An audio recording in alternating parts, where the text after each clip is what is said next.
plusieurs cars de sapeurs-pompiers, plusieurs ambulances. Alors je sais pas s'il y a des blessés. Vous avez peut-être plus d'infos que moi. Je peux te transmettre, là j'ai des policiers. C'est ma femme qui a compris très très rapidement ce qui se passait. Moi, je pensais que c'était un problème de haut-parleur en fait qui crépitait.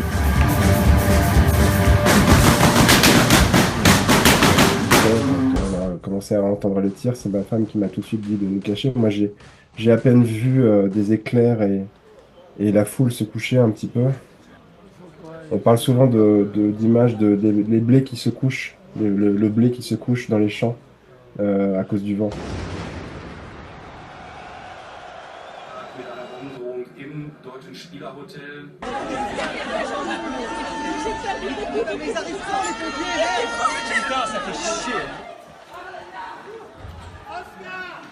Au final, la police finit par arriver et on se rend vraiment compte de ce qui se passe au moment où on traverse la fosse du Bataclan et on voit évidemment l'inimaginable voilà, de toute cette tuerie.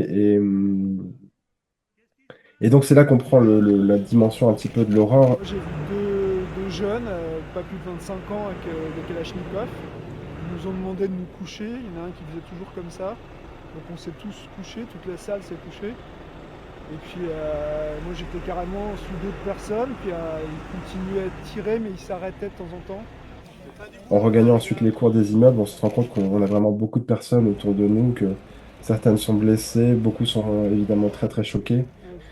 La police est partout, les ambulances sont partout. Vous avez des gyrophares, des lumières bleues partout. Donc on se rend compte qu'on a vraiment échappé, heureusement, à quelque chose de terrible.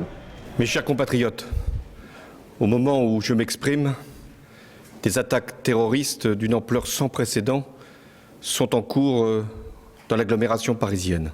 Io sono commosso e addolorato e non capisco, ma queste cose sono difficili da capire, fatte da esseri umani. Je suis allé jusqu'au Bataclan voilà, rendre hommage à toutes les victimes. Et là, j'ai vu en vrai, pas seulement à la télé, toutes les fleurs, tous les messages venant du monde entier, toutes les photos des personnes disparues. Et je crois que c'est là que je me suis rendu compte qu'il y avait non seulement des victimes qui pleuraient leurs proches ou qui pleuraient leur situation après le Bataclan ou le reste des endroits touchés, mais que il y avait aussi, ça avait touché finalement la France entière et le monde entier et que beaucoup de gens nous envoyaient leur soutien. Je suis Patricia Correa, la maman de Priscilla Correa, qui a été arrachée à la vie au Bataclan le 13 novembre 2015. Elle était avec son compagnon.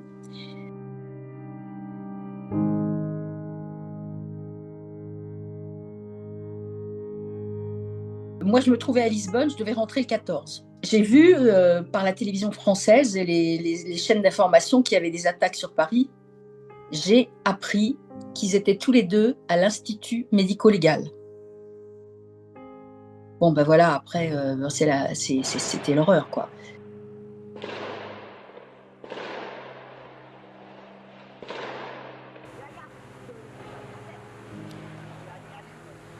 On ne peut pas l'accepter, c'est inacceptable. Vous êtes ruiné à l'intérieur de vous-même, vous êtes dévasté.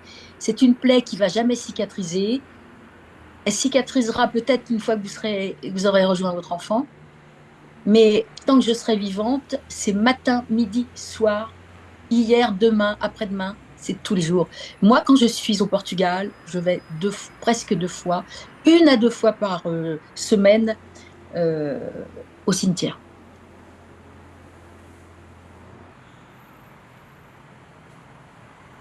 Vous voyez, donc c'est indélébile. C'est...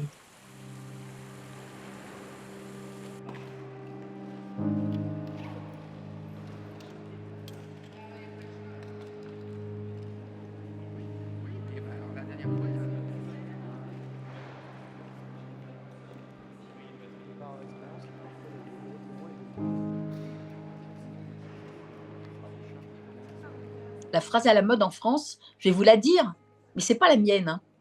Vous n'aurez pas ma haine. Et moi, je vous dis, si, vous aurez ma haine. Parce que si je ne donne pas ma haine, ça veut dire que je salis la mémoire de ma fille. Moi, je ne peux pas. Hein. Moi, je ne peux pas. C'est la justice qui doit répondre, mais il est hors de question que je pardonne. Je ne pardonnerai jamais.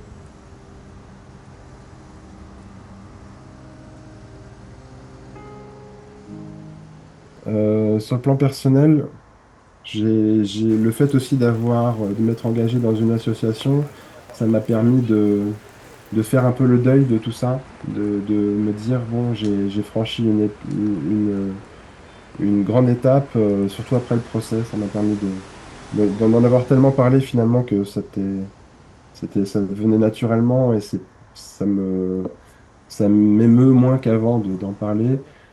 Qu'aujourd'hui, vous avez plein d'amitiés qui se soient créées au sein de la communauté des victimes. On a toujours dit qu'on était une grande famille au sein de Life for Paris et ça, c'est pas toujours gagné. Hein. Vous avez malheureusement d'autres endroits où ont lieu des attentats où, où beaucoup de gens très différents ont été touchés, que ce soit à Bruxelles, à Nice.